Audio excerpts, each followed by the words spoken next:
Are you looking for inspiration on a daily basis? Then check out Deal to Heal Teas.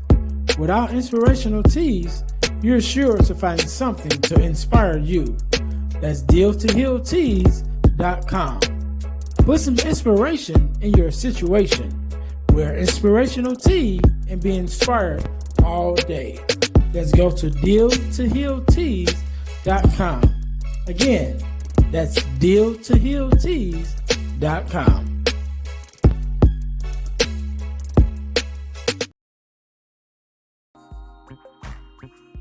Hey guys, if you're enjoying this podcast, then I know you'll enjoy the Girl Dad Discussion podcast. I'm your host, Ernest James, and I believe the relationship between a daughter and her father is one of the most important relationships a young lady can have. And therefore, my mission is to promote the daddy-daughter relationship by sharing the voices of girl dads to the world. So check out our podcast on every platform where podcasts can be listened to. And if you want to watch the podcast, check us out on our YouTube channel. Again, that's the Girl Dad Discussions podcast with your host, Ernest James. Hey guys, this is Ernest James, host of the Deal to Heal with E. James podcast. And I got a question to ask you. Could you buy me a cheeseburger? Better yet, could you buy me a value meal? Yes? Well, guess what? I don't need a value meal. However, for the cost of a value meal, you can support this podcast to keep us on the air. Just go to Patreon/Deal to Heal podcast and choose any one of the 3 tiers that's available. And if you just want to make a one-time donation, go to Cash App and make a donation to $EJames, the number 418. Make a one-time donation to the Cash App, or again, go to Patreon to support this podcast and keep us on the air. Thanks in advance. Be blessed.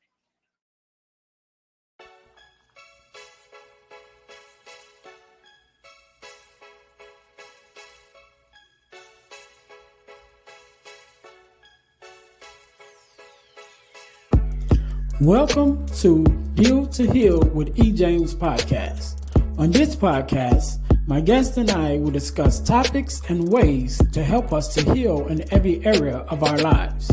I believe that everyone can live a life that is happy, healthy, and whole.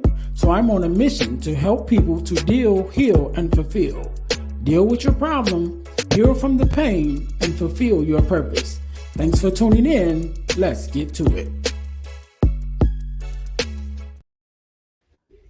Welcome to the Deal to Heal with E. James podcast. I am your host, Ernest James, and I believe that everyone can and should live a life that is whole, healed, and healthy. And therefore, I'm on a mission to help people to deal, heal, and fulfill, to deal with your problems, to heal from the pain, and to fulfill your purpose. Thank you guys once again for tuning in to the Deal to Heal with E. James podcast. If you haven't already, make sure that you listen, like, subscribe, and share to our podcast on all of our social media platforms and your podcast listening platforms. But I really want you guys to check out our new YouTube channel because our channel has changed. It is no longer the Deal to Heal with E. James podcast, but it is now the Deal to Heal podcasting network, right? Because as you already know, on the YouTube channel, there is the Deal to Heal with E. James podcast, as well as our partner podcast, the Girl Dad Discussions podcast, which we'll talk about in a second. But there are also other podcasts and productions that are coming your way, and they will all be able to be found on our new podcasting network. So again, subscribe to our new YouTube channel, the Deal to Heal podcasting network. All right. Thank you guys in advance for that. And make sure that you're checking out our partner podcast, which is the Girl Dad Discussions podcast with myself as your host. That is also on our new YouTube channel. So if you go there now to the Deal to Heal with the Deal to Heal podcasting network, you will find the podcast and playlist for the Deal to Heal with E. James podcast, as well as the Girl Dad Discussions podcast with E. James, who I am your host for that also. Another thing, I'm going to tell you guys how you can win $100 from the podcast, right? I'm gonna tell you how you can win $100 from the podcast, but you have to stay until the end in order to get that information. So wait until the end of the episode, and I will give you the information of how you can win $100 from the podcast. Now, our product of the week. As you guys know, we are a self-sustained podcast, and the way that we stay on the air and pay our bills is by bringing you amazing products for you to purchase in order to support our podcast. So our products, because we have two of the week this week, is our purpose journal, our new purpose journal. I'm gonna see, can I let you see them? All right. For those that are watching on YouTube, we have our purpose journal and our purpose planner. That is both are out now for purchase on Amazon. The links will be in the description below. Again, I'm a big person that believes in having a plan for your life, right? And the way that you plan for your life is journaling to know where you're at and where you've been. And then the planner is for where you're going. All right. So make sure you guys go to the description, the links in the description to find out where you can find our products of the week, which is this week, which is our purpose planner and purpose journal. So thank you guys for that. Now we're going to jump right in because today, just like any other day, we are blessed with the guests. How are you doing today? I'm good, Ernest. How are you going?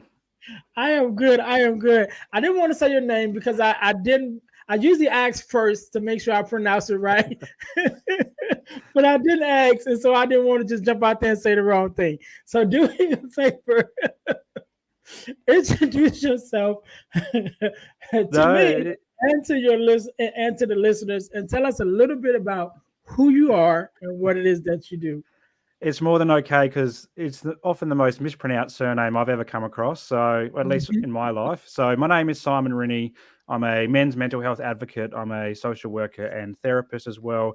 I also host my own podcast, the Mindful Men podcast, and I'm all about inspiring guys to pause and reflect about what's going on in their life. And a lot of that for me is around mental health discussions, around alcohol misuse, around fatherhood, all that type of stuff, and hope that we can inspire them to make meaningful change in their lives. So hopefully if they stick around to the end of this episode, maybe go into the draw for that $100, I'll be sticking around to the end of the episode. Right. They'll hear hopefully some words of wisdom that can, get them on their own healing journey as well. Because that's why we do podcasting, to share stories and hopefully inspire someone out there to make meaningful change. So yeah, that's what I do in a nutshell. And if you haven't quite worked out the accent yet, I am from Australia. So across the big blue. It is 10 o'clock in the morning here. So although it looks really dark in my bedroom that I'm recording from, that's what a podcast is like. But yeah, all the way across from Australia. All right. All right. So one of the things that I do know, Simon, because I asked before we started recording, is that you are a girl dad. So whenever I have girl dads on, I start off with two questions straight off the bat. Number one, what does it mean for you to be a girl dad? And what is something that your daughter has taught you? Interesting. Yeah, like we've got two kids. We've got a boy and a girl. So the girl's second and she's only 4. And the boy, his name's Gus. Gus is 7 years old. And my daughter's name's Pippa as well. And so when we had Gus, we actually thought it was going to be Pippa. So I had Pippa named out from day one. I told my wife, this is the name. We're having a girl. It's going to happen. And then Gus popped out. And I'm like, oh, okay. And it was still beautiful because we love our Gussie and he's an amazing boy. But to then go around a second time and have a daughter and have Pippa come out was just an amazing feeling. So it was amazing because I grew up in a household of 4 boys. So mum and dad gave birth to a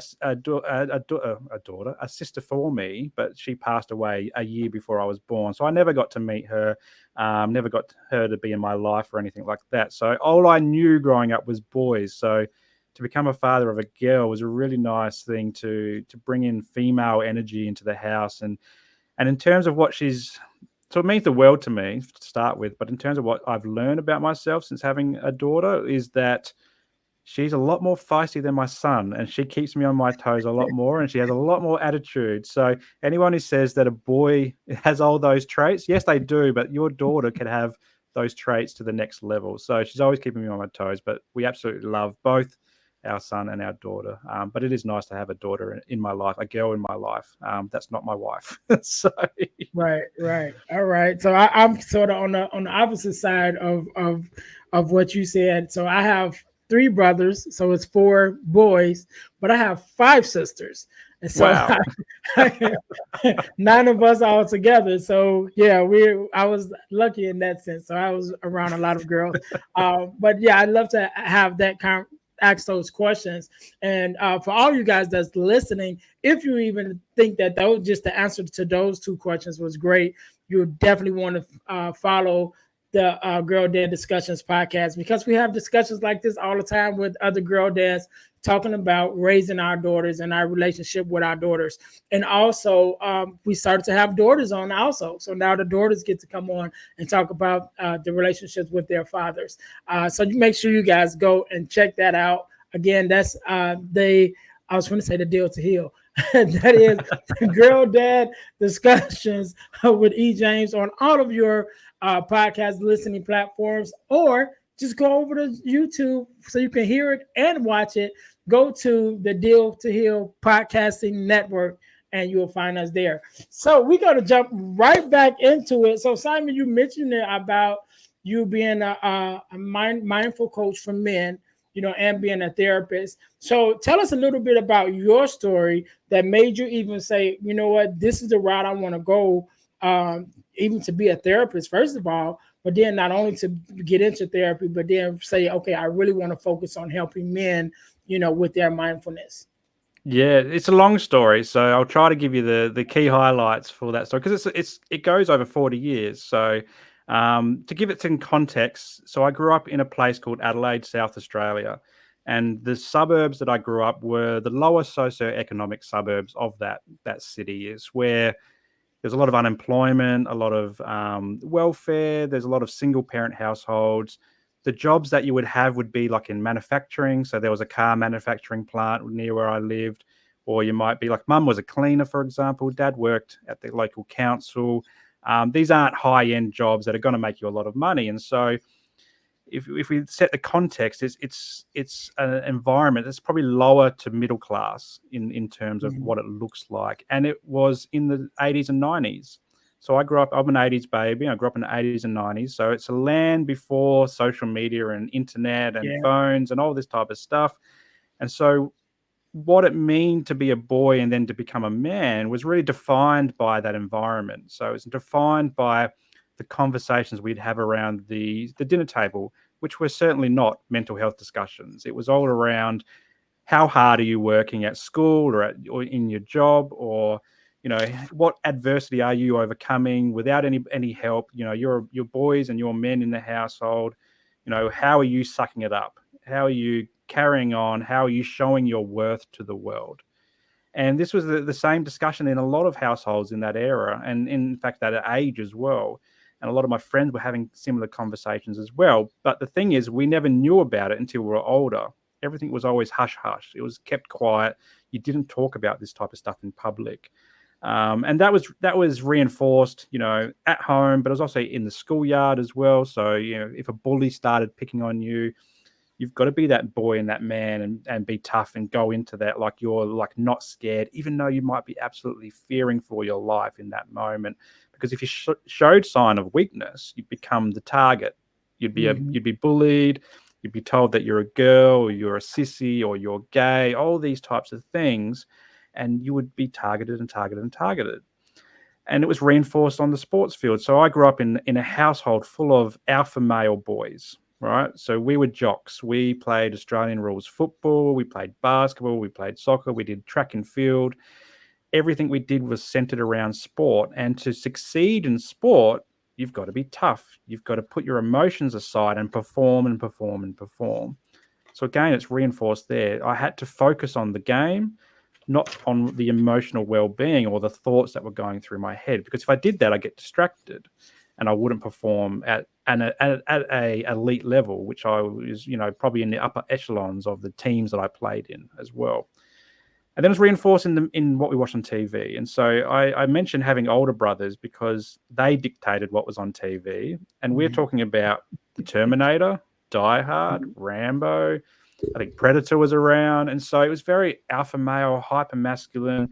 The hero is Arnold Schwarzenegger or Bruce Willis, and they're getting stabbed or shot, and they're walking through walls of fire and all this type of stuff. And quickly, very quickly, that's what I learned to be a boy and a man, was to be tough and to suck it up and to carry on no matter what wound you've got, to carry on. And leading up to my 8th birthday, Mum would always say, Simon, you're a really happy-go-lucky kid. Nothing phases you. You're always smiling, you're always laughing, you're always telling jokes. This is great. I love it. And I loved that when Mum would say that. That made me feel really good. But everything changed in my life when I turned 8 years old. And I remember being in the schoolyard, and a student said to me, Simon, if you stop using your voice for more than a minute, you're going to lose your voice forever. Now, most people would hear that and go, that's just rubbish. I'm not going to listen to that. There's no truth behind those words whatsoever. But the 8-year-old version of me believed that other student in the schoolyard. And so this is where this condition called obsessive compulsive disorder entered my life. And so for anyone who's not sure what that is, it's often known as OCD. And it's often very misunderstood. And so for anyone who's not sure what it actually is, OCD starts with an obsessive thought. So for me, it was the thought of losing my voice. And now that was really distressing for me, because I was that happy-go-lucky kid that was always joking, smiling, laughing. What happens if I lost my voice? It would be the world's worst thing for me. And then also it becomes what we do to alleviate that obsessive thought, the intrusive thought, is we have to perform what's called a compulsive behavior. So this is the C in OCD. And so for me, it was every minute I had to check that my voice still worked. And so I had to do this by using my voice and using my vocal cords, and I would do this by humming. So every minute or so, I'd go like this, just checking, is my voice still there? Because if it's there, I'm good. I'm safe. My voice is not going to get lost.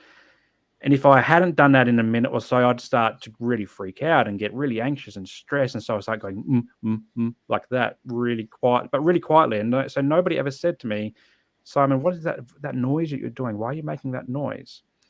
And I did this for about 1.5 to 2 years, just quietly to myself, humming to myself. And so OCD becomes a disorder because it starts to have a profound impact on your life. And you do it for the diagnostic criteria is over an hour a day of your life. And I'm doing this all the time, this humming thing.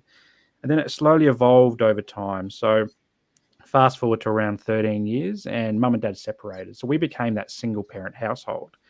And me and my little brother, we moved out with Mum. I remember coming home and she had packed all of our stuff into garbage bags. She'd filled up her car and she took us to this new house. And she says, boys, this is where we're living now. I can't live with your father anymore. It's just not working. Your 2 older brothers, they can deal with themselves. They're going to stay with Dad. But you 2 are coming with me. And back then there was this notion of having a man of the house as well. And so I put it on myself. Nobody asked me to do this, but I put it on myself saying, well, I'm 13. I'm the oldest male in the house. Now I've got to be the protector. I've got to keep everyone safe and help Mum around the house. I've got to be that man of the house. And this is where OCD really turned for me. It went from just this humming, quirky little thing that I laugh about now that I don't do it anymore. I haven't done it since I was 10 or so.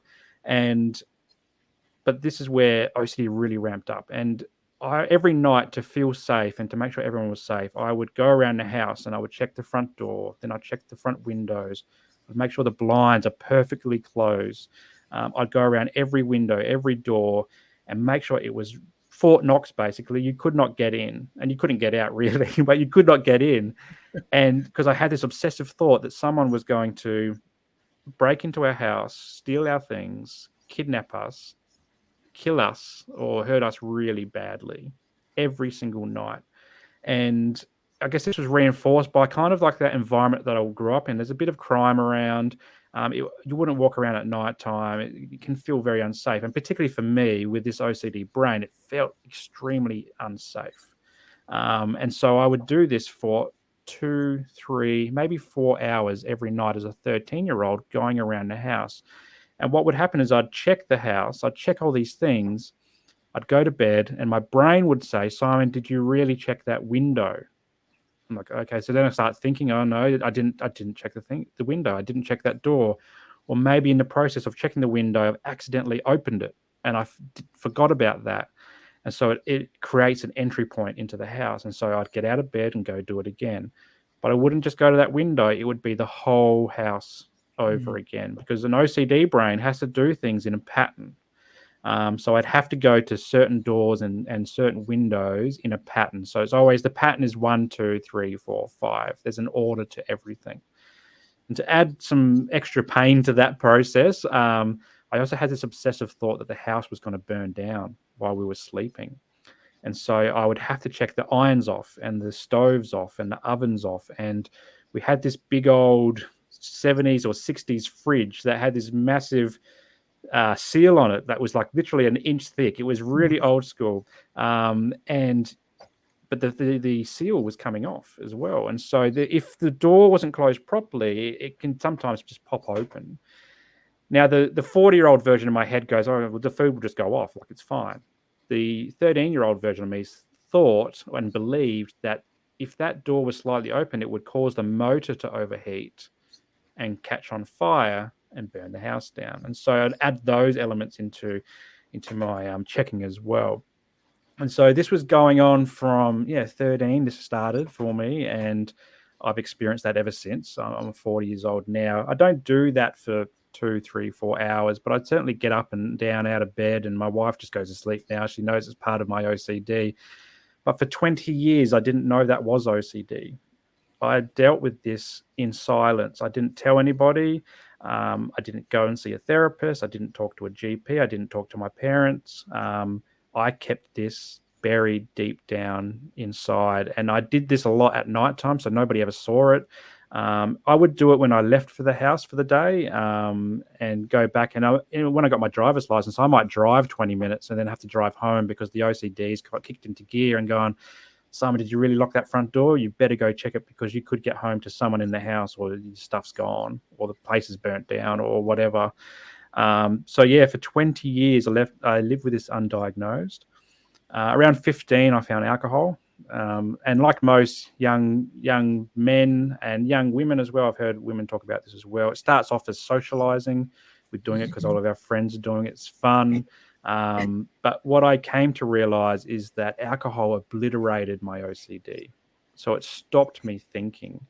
It enabled me to feel normal for a couple of hours a night. And I hung on to that. I loved that about alcohol. And in fact, I would drink so much that, some nights I'd pass out, do some crazy stuff, but I just loved that feeling of slowing that brain down and not thinking and not feeling.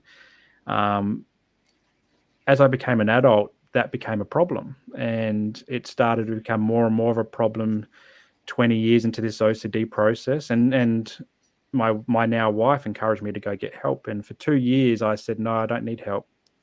If you want to talk about our issues, you can go see someone. So I deflected like a lot of guys do. But after 2 years of her encouraging me, I finally thought, you know what, maybe she's right. I've been drinking too much. It's getting out of hand. I also do this other weird thing with drinking. This is another element of OCD is what's called pure obsessions. So I would drink and I would get drunk, and then the next day I would wake up and I wouldn't have a hangover, but I would start an OCD process that's in overdrive. And so it would try to replay the night's events from the night before over and over and over again, because what it's trying to do is to make sure I was safe. So I was looking for any instances of me maybe offending somebody in a conversation, or doing something that's going to put my job at risk, maybe because it was Friday night drinks. So I got up on a table or something and danced. And is the boss going to see that and pull me into his office or whatever and get in trouble? I would replay the night over and over again, trying to find these things and try to tell myself that I'm safe, that I didn't do any of these things. But it would happen so frequently and so fast that I would actually forget what reality was. And so I'd disassociate. I would forget the night before, and I would not be sure about what was true and what was my brain making up the events. And so I lived with this, and this was happening more and more frequently. And it got to a point where I agreed with my now wife, and I said, look, maybe you're right. I've been drinking too much. And I was focusing on the drinking. But it was the first time I went and saw a doctor. And so I was 28, and I went into the GP's office, and it was one of the hardest things to say for me. I said, I think I've got a mental health issue. And I choked on those words as they came out. And the doctor said, okay, well, let's do some tests. And she did some questionnaires that we went through. And she said, well, you certainly got some psychological distress going on. I'm going to refer you to a psychologist. Now, I didn't even know what a psychologist did, to be honest with you. And these are the first times I'm really hearing these words, mental health, and from a professional.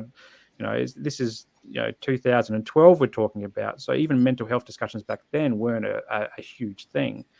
And so going to the psychologist, did some more questionnaires and tests and so forth. And she said, Simon, yeah, you've got depression. I'm like, oh, okay, maybe that's true. Yeah, I can see some of that. You've got this thing called anxiety. I'm like, okay, I know a little bit about anxiety, but I have heard of it.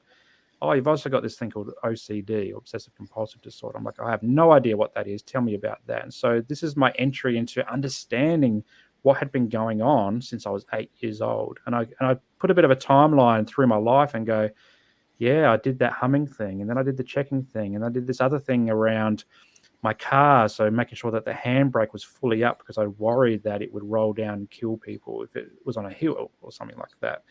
I did these other things around checking that I've got my wallet and phone because I worried, and my keys, because I worried about if I lost them, someone might steal my identity, or they've got access to my keys, so then they can break into my house because they've also got my address, which is on my driver's license. All these things were rambling and rambling and rambling. I'm like, oh, I can start to make sense of the world. But what they did, the psychologist did, was we focused on the depression, we focused on the drinking. I got medication for depression, essentially. We never targeted the OCD. And so I kept going on the way that I was going. Now that I had these labels, and I guess part of me also expected them to heal me, for them to say, you've got these things, here's some medication, stop drinking for a little bit, you'll be healed. And I kind of bought into that. I expected them to wave a magic wand. I didn't want to do any homework that the therapist gave me.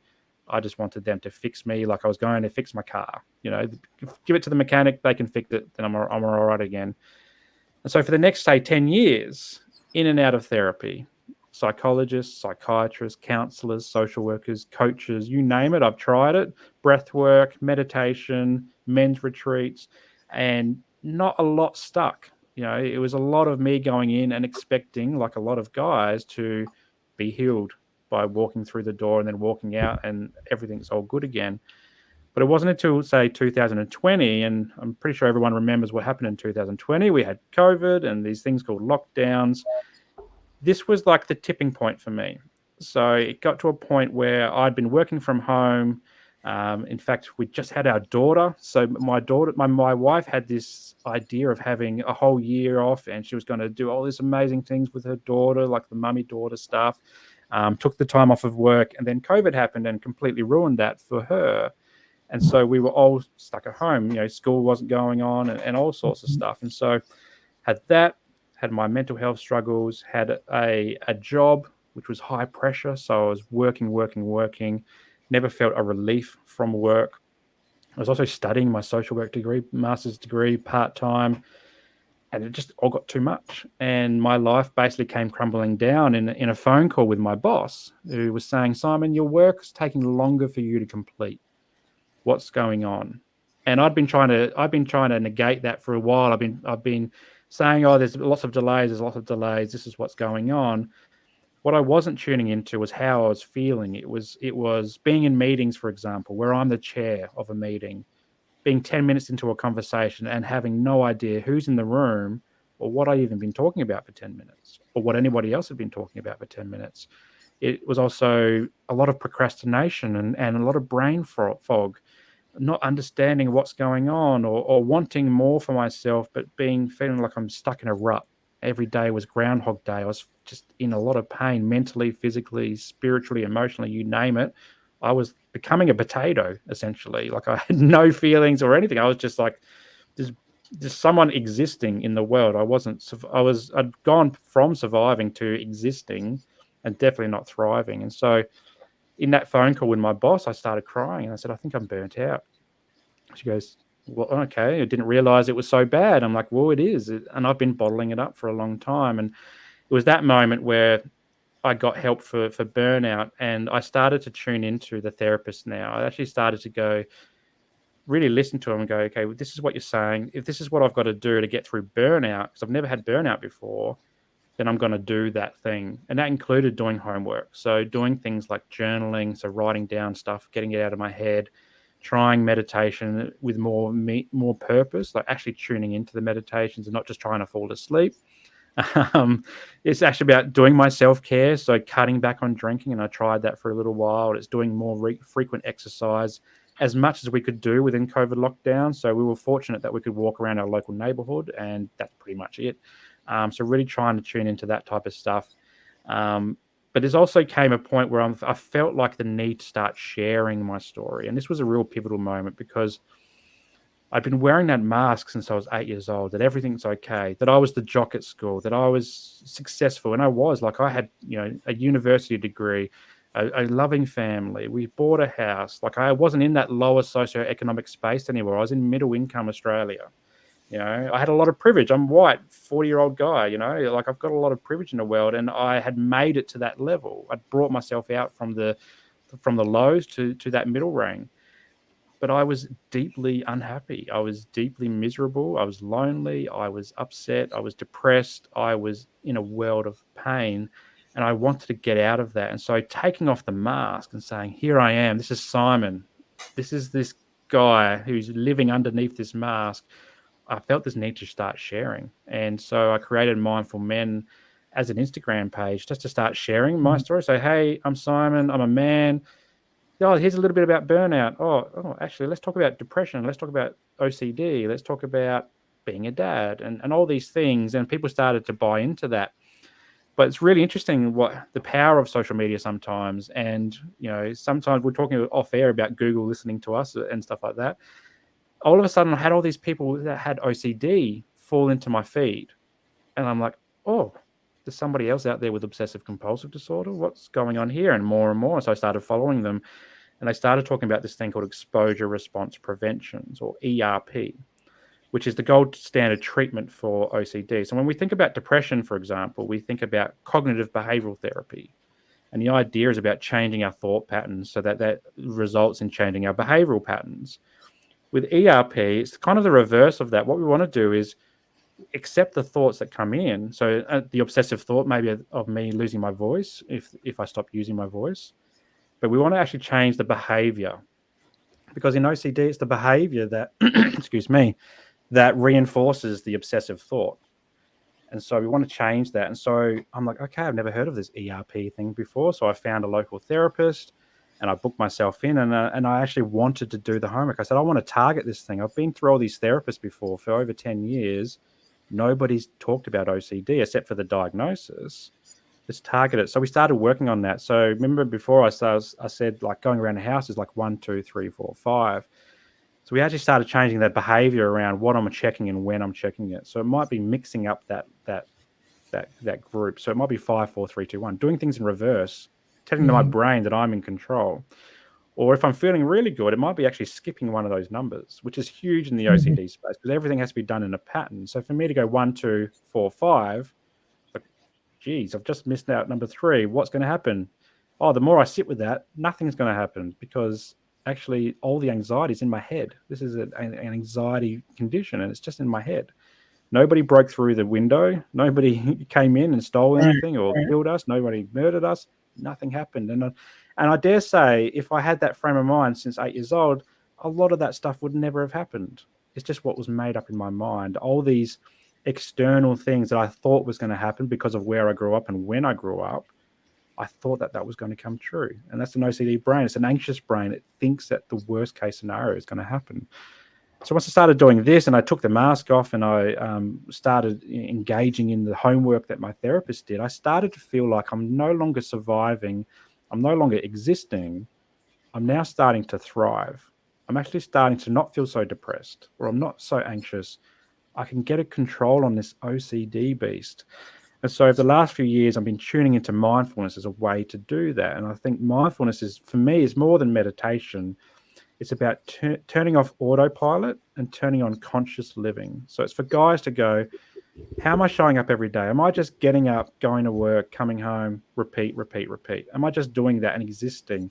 For me, I was sick of existing. I actually wanted to be present in my life. I've got 2 kids. I want to hear Mhm. what they're saying. I want to laugh with them. I want to play games. I don't want to dismiss them because I'm too busy scrolling through social media or doing my business and stuff like that. I want to live in the moment. And so mindfulness for me is about tuning into all of that, recognizing when I'm in pain and recognizing what I need to do to heal. And so that became my mantra, is about thriving. And the last thing that I did to thrive was to get sober at 40. Is to over the years, my kids, and I thank my daughter actually. She was saying, it's Daddy, it's the weekend. Are you having a beer? And or Daddy, you've had a big day at work. Are you having a beer? And for a lot of people, and me growing up, that was the ultimate. Your kids would go to get a beer out of the fridge and bring it to you. That's what I grew up on and seeing. But I hated when my daughter would say anything to do with me and beer in one sentence. It just didn't sit right with me. It felt weird. It felt unnatural. I didn't want that for my daughter, and my son would join in as well. We'd go out to I don't know, a restaurant or a pub or an event, and I would always be the designated drinker, so not the designated driver. I would always go drinking because it felt more normal. It enabled me to calm my brain and connect with other people. But every time I did that, and I sit in the passenger seat, my daughter and my son would say, "Daddy, why aren't you driving? You always drive." So then me and my wife would have the conversation of, you can't drink and drive. And so Daddy's had a few drinks. And I felt so low having these conversations with my kids in the car. And then my 40th happened, and I thought, it's my 40th birthday. I'm going to get maybe some nice gifts from the people that come. They've got some family coming around. It's going to be a really nice night. Yeah, we'll have some drinks and some fun. All the gifts that I got were different types of beer. And I'm like, and I felt so empty in that moment. And I remember I'd had a few drinks and it got to the end of the night, and I burst out crying with my wife, and I said, "What is going on? Like, why did I get all these things of beer?" She said, "Simon, that's because that's what people know you for. They know you like to drinks, become your identity." And at that Mhm. moment, I'm like, "Know what? I haven't been listening to anybody. I've been ignoring all this for a long time. I've been using alcohol to heal myself, to numb everything, to feel normal. It's enough's enough. I've got to get back onto that thriving bandwagon and actually do something about this." So the next day, one day after 40th, we took all the beer out the fridge, we gave it away, we tipped it down the sink, whatever we couldn't get rid of, and I've just been on a sober journey since. And so I've just detailed 40 years of my journey, from starting as an 8-year-old, growing up in Adelaide, South Australia, to all these influences. But I feel when you do the timeline, and this is for any guy that's listening, you do your timeline on your life, you can kind of see pivotal moments that kind of made you into the man that you are today. And that for me was mental health challenges, from OCD, depression was in there, suicidal ideation was in there, anxiety was in there, different relationships. Looking back at my relationships and going, what happened there? Like, what, I was in a loving, good relationship. Why did that break down? And why did the next one break down? What's different about my relationship with my now wife? And then becoming a dad, like, what's different about these things? Where do I want to go in life? And when you do that timeline, you can go, okay, starts to make sense now. When I was born, for a lot of guys, we were socially conditioned to be strong and not say anything, to put that mask on and not show the world any sign of weakness. But it's 2024 now. We're allowed to take that mask off and show our vulnerability. And this is the work I do now. So I didn't go into it, but along that journey, I wanted to work with guys just like me. I didn't know what that was initially. It took me about 20 years to find out that a social worker could be a mental health provider, and I found social work as a mid 30-year-old.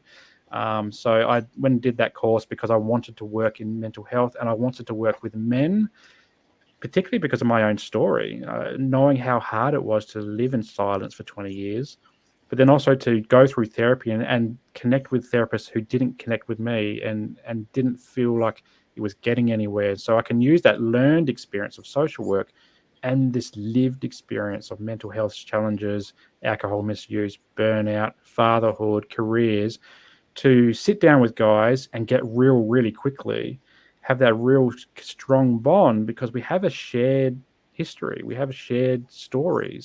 They're not the same stories because everyone's story is unique to their own. But I can say to them with heart on my hand on my heart is that yeah, I've lived with depression, or I've drank for years to numb everything.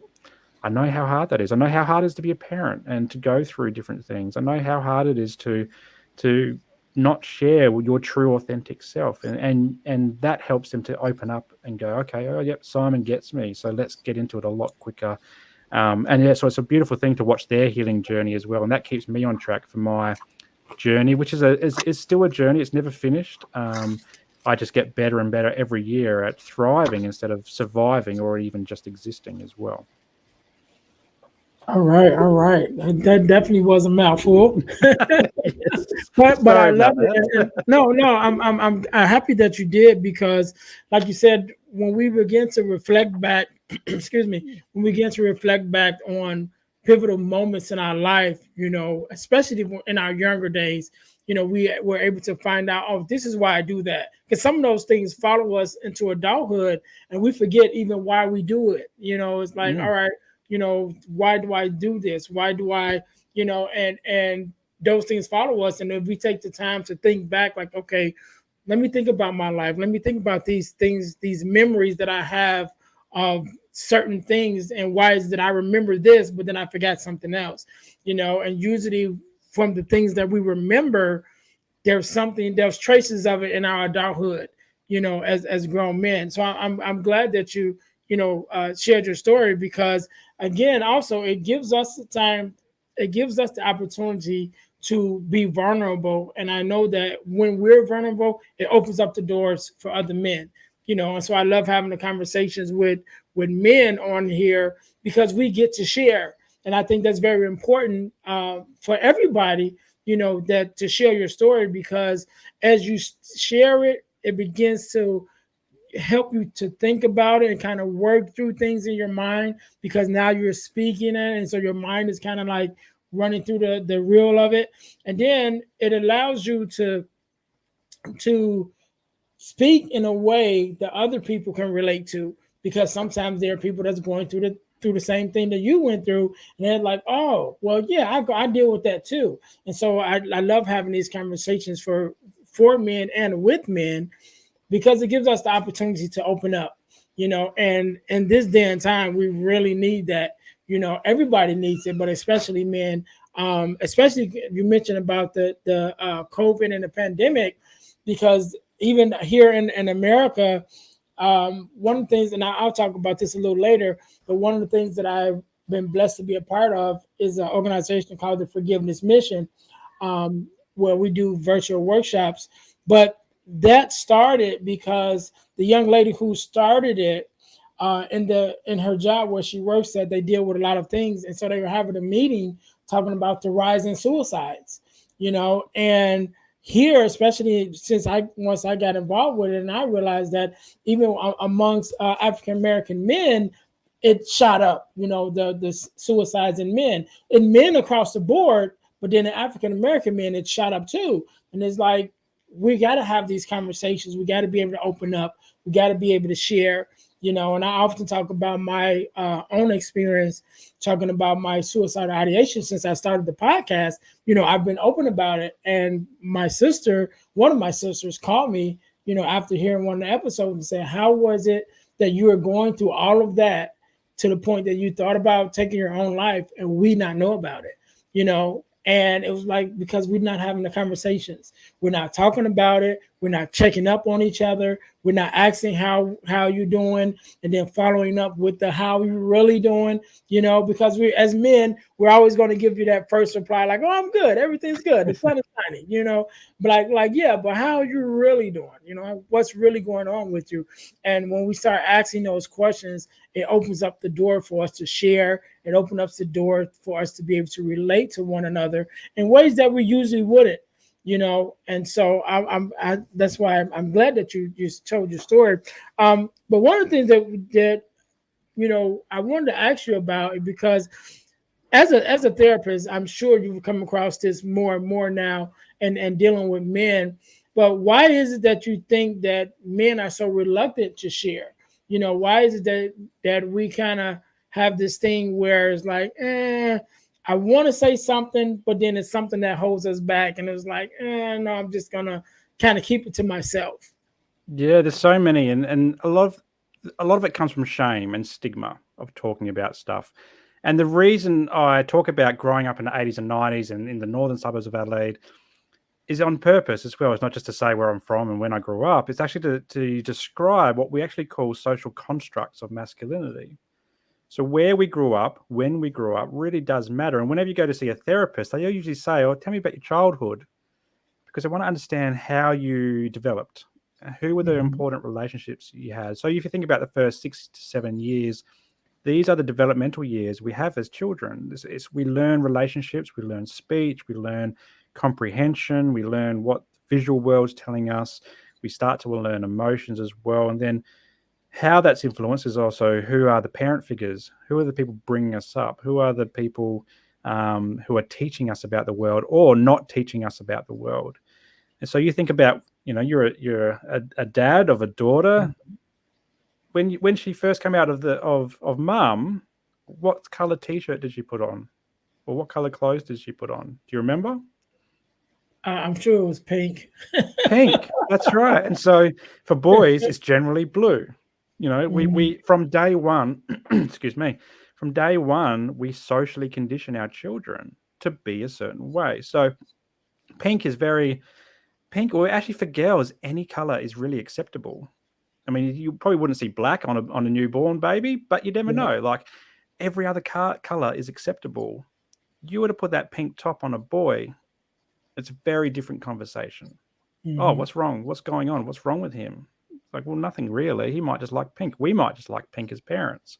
Right. I remember when we had our kids, and we were trying to find neutral colors because we actually wanted our kids to kind of grow into their own identities. But all we could find was blue for boys, pink for girls, princesses for girls, unicorns for girls. It might be a Mhm. superhero for a boy or a Mack truck or whatever it is. Yeah. We're socially conditioned to be a certain way, and anything that's opposite of that becomes a bit of a taboo. And so mental health discussions weren't something that I grew up with. It wasn't something that was the norm. I dare say it's becoming the norm these days, and everyone is very mindful. Even in the media, you see things like on adverts for cigarettes or alcohol, there's usually an addiction type of thing at the end of those adverts. Or if there's a mental health story on the news or whatever, they usually finish with a hotline that you can call if you're in mental distress as well. We do it in podcasting as well. Usually have a disclaimer on triggering episodes as well, or in Mhm. the show notes we put something in there. These things didn't exist when we grew up, and so we learnt that that we're not meant to talk about this thing. This is a taboo topic. And, I said about being reinforced in the schoolyard. All my mates were saying the same thing. Teachers would say the same thing. My sports coaches would say the same thing. It would be like, suck it up, move on. You're a boy, you're a man, harden up, drink some concrete, harden up. And so that's why a lot of the time guys struggle with this, because for a long time, that's what was the norm. But also we have an element of trying to fix things as well. We want to be able to fix things, but in the mental health space, it's very difficult when it's such a taboo topic. It's something that we're not naturally able to do. Women, on the other hand, girls and women, females, they are very good at sharing and talking because they've been conditioned to share. Mhm. We go up to them, hey, little girl, like our daughters, Pippa, what's going on, Pip? You all right? Well, tell me about that. Our son might fall over, going, oh, brush it off, keep going, you're all right, get on Mhm. back on your Yeah. bike. We do that Yeah. subconsciously. We don't do it on purpose to put them in this box. As modern day parents, we're actually reverting back to what the way we were parented as well. And it's not to say that our parents are at fault, or all their parents. It's just what happened after generation. Because you think about history, the last 100 years, world wars, famine, the Great Depression, all these big things that happened, global financial crisis in the early 2007, I want to say. These Mhm. periods of time, we've got war going on right now, these periods of time where we had to be strong. We didn't have any other options. It's either survive or die, really, in the big, broad things. And so a lot of that's influenced about how we engage with our mental health. The good thing about COVID is, and we brought that up, is I think for the first time in my life, it's the first time that employers, schools, media, everybody, community was all around going deeper on how we're actually going. Like, and when we're working from home, my boss would make an effort to call everybody regularly, or the team leaders would call everybody regularly how we're going. We'd have team meetings where we would end on something that's really positive, show us your pets on Zoom or whatever it was, to bring up the thing. And it started conversations around mental health in a way that was no longer shameful or stigmatizing. And so men could start to participate in these phone calls or these Zoom chats or broader conversations, and go, you know what? Maybe I can start sharing. And I think that's what happened for me. It was that moment in time where I felt like I could take off that mask and go, here I am, world. Like, this is me. I'm emotional. I get upset. I live with these mental health conditions. I'm not a girl. I'm not gay. I'm just me. Like, I don't need to worry about these labels that other people are going to put on me. And I think a lot of it has been shame. A lot of it's been how we were brought up, because that's the way society brought us up. It's not because our parents did anything wrong, or grandparents. Sometimes it is, but often it's just they were just doing the best with what they knew as well. The modern world has the internet, and we have the internet. We have encyclopedias on our phone. Basically, whatever we need, Google, it would tell us. Right. We're starting to get AI that's telling us what we need before we even know we need it. Back in the day, I remember having a really old set of encyclopedias Yep. in our lounge room, and that's the only knowledge that we had, like 20 books. I dare say mental health wasn't in one of those books. We might have had something around physical health and stuff like that, but that also shows that over time, more research, more science goes into this space, and we learn more about it. So, for example, I'm going to get some therapeutic on you. So the Diagnostic Statistics Manual of Psychiatric Disorders, so the DSM, which is where all of our mental health conditions are, essentially, that's the criteria. That's how we find out if you meet OCD, for example, is through that DSM book. That evolves over every couple of years. And so OCD used to be just labeled as an anxiety condition. Now, with more evidence and more research, OCD becomes its own chapter in the book. And so other conditions, autism, for example, we're seeing a growth in autism diagnoses. We know that autism is on a spectrum as well. So you generally have level 1, 2, and 3 at the moment based on the DSM criteria.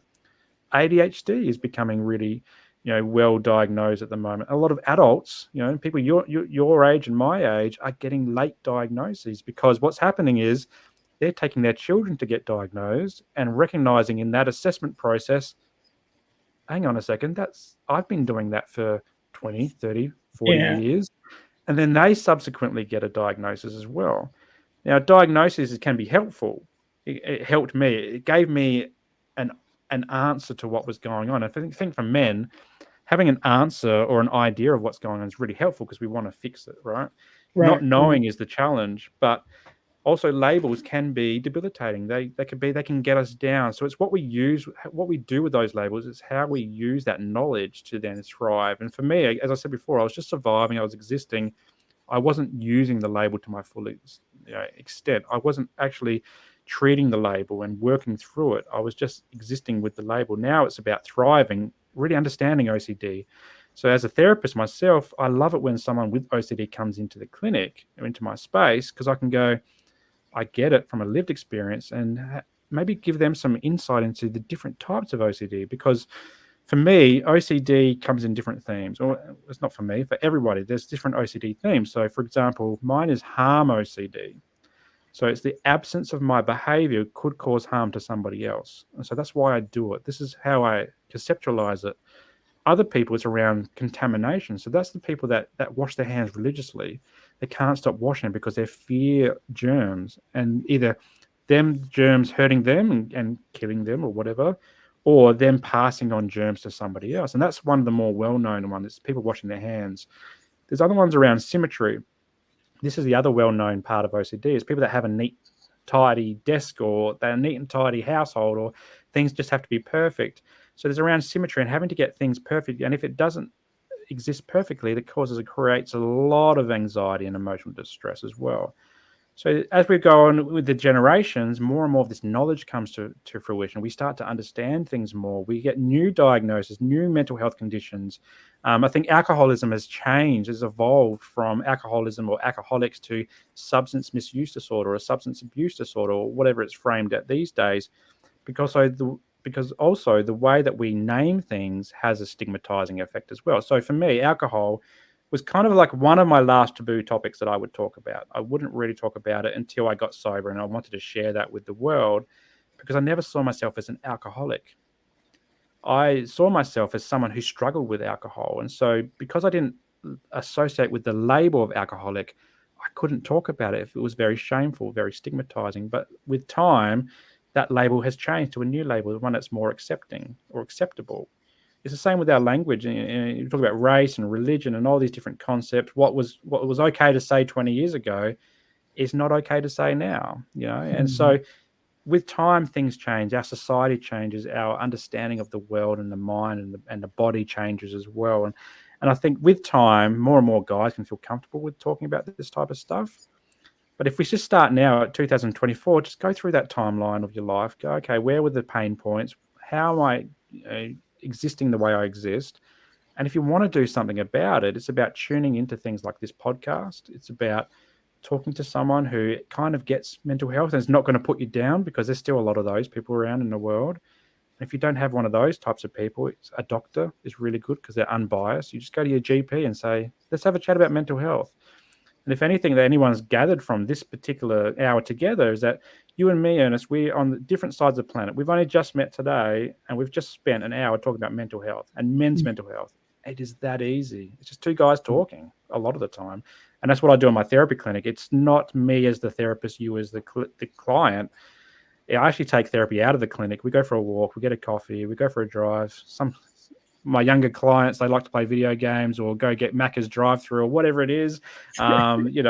We just do it in a more normal way and more everyday living way. And that's what guys, I think, relate to. So it's about finding a clinician, a therapist who is interested in men's mental health, can talk about it. Maybe as a lived experience therapist, that's even better as well, because they've walked in those same shoes. So yeah, a lot of it comes to that shame, stigma, but a lot of it also is because it's just how we've been socially constructed over the years. And I think as dads and for any new parents coming through, or even just guys who aren't parents, is we can change that.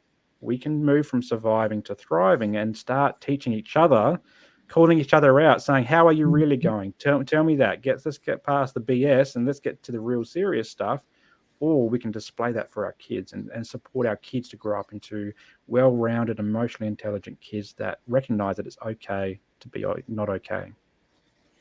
Good, good, good, good. I have one more question before we get out of here. But I did want to say I'm from that same time period, right? So I was born in '74, so I'm an '80s, '90s kid too.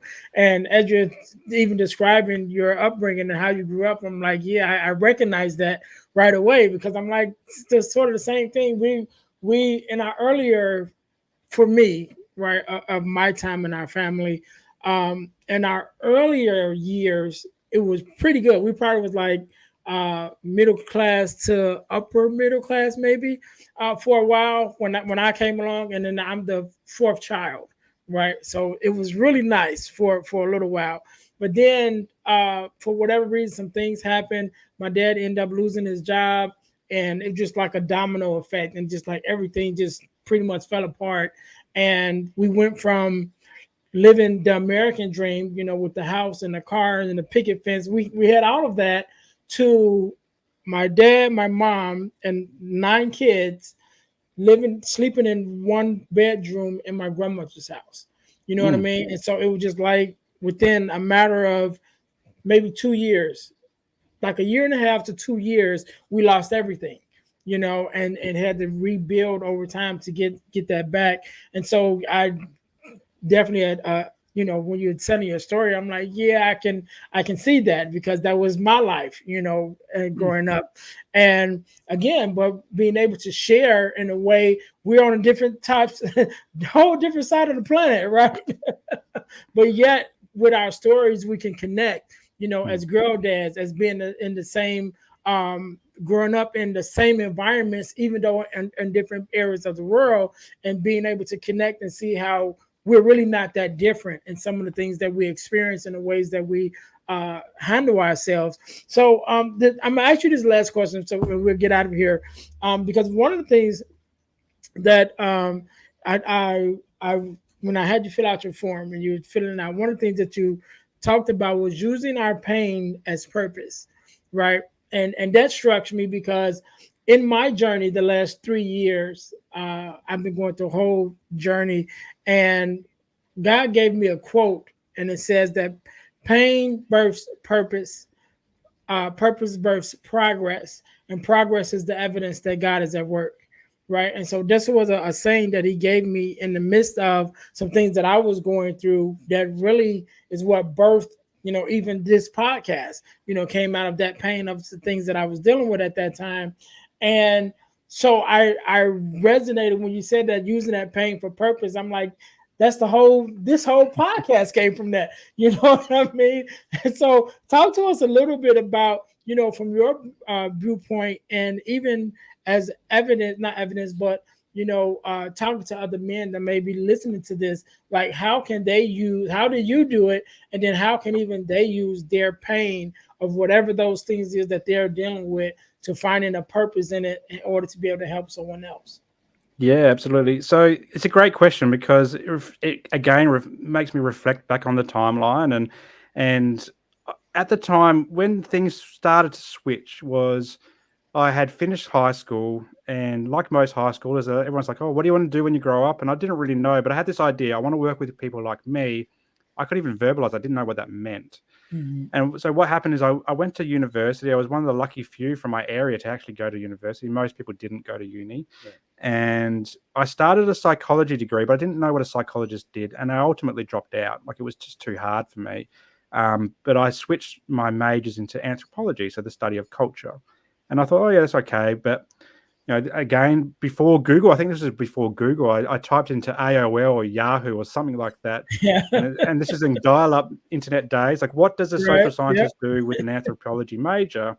The only thing that came up was the public service. So I ended up somehow getting a job in the public service, moving out of home, starting this 15-year career, doing all these interesting jobs, but no jobs that really lit me up.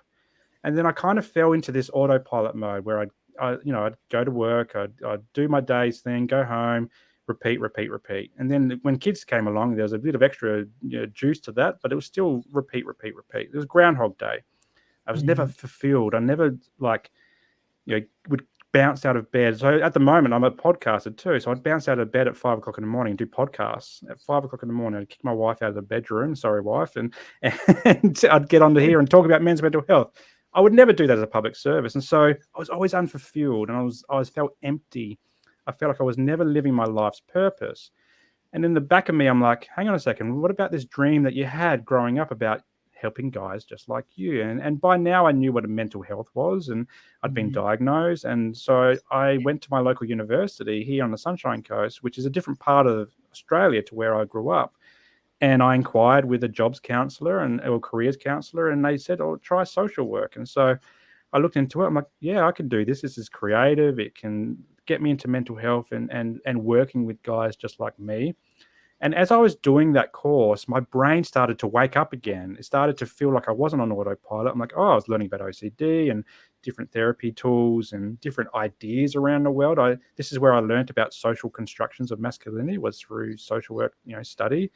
And I felt alive again. I'm like, I haven't felt this good for years. Like, I've been having all these awesome, interesting jobs, and some of them were awesome, really sexy jobs as well. Like I worked in sports anti-doping, I worked in border protection, I worked in refugee immigration detention centers, you name it, but it just didn't light me up. It wasn't my true purpose. And so going through that social work degree, I'm like, well, I want to work in mental health. I've got this experience in mental health, and I've got all this lived experience. I understand what it feels like to feel down and out and not be able to share. And I know so many other guys are probably out there who need someone to help, hold their hand and take them along this journey with them. And so I saw it as a moment in time where I could turn that pain into my purpose and really use it. And I know so many people, they don't want to dwell on the pain. They want to move past it. They want to forget it. And that's perfectly okay. But we can actually use it, our experiences, our life experiences. And that doesn't have to be in mental health. It could be on housing, situation like your story. It could be, supporting families to come out of that one bedroom and into a Mhm. house for their own, or getting back on their feet with work, or whatever it is. Doesn't have to be around mental health. It could just be something that you've experienced. And you go, you know what? I know about this stuff because I've lived it.